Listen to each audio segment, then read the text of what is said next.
கரூர் சம்பவம் குறித்து விசாரிப்பதற்காக அமைக்கப்பட்ட சிறப்பு புலனாய்வு குழுவில் மேலும் 8 அதிகாரிகள் சேர்க்கப்பட்டிருக்கின்றனர். விவரங்களை நம்முடைய சிறப்பு செய்தியாளர் கோகுல் விவரம் என்ன? கரூரில் நடைபெற்றக்கூடிய அந்த பெரும் துயரம் தொடர்பாக ஒரு விசாரணை குழுவை அமைத்து உயர்நீதிமன்றம் உத்தரவிட்டிருக்கிறது.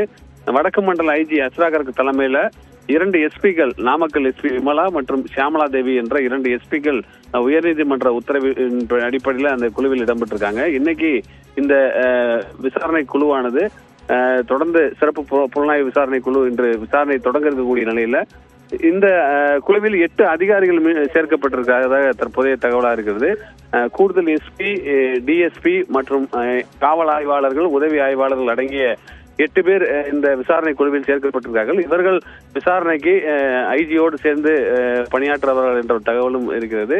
இன்று முதல் நேரடியாக சம்பவ இடத்திற்கு சென்றோ கரூருக்கு நேரில் சென்று எஸ்பிகள் விசாரணையை தொடங்க இருப்பதாகவும் தற்போதைய தகவலாக இருக்கிறது. விரிவான தகவலுக்கு நன்றி கோகுல்.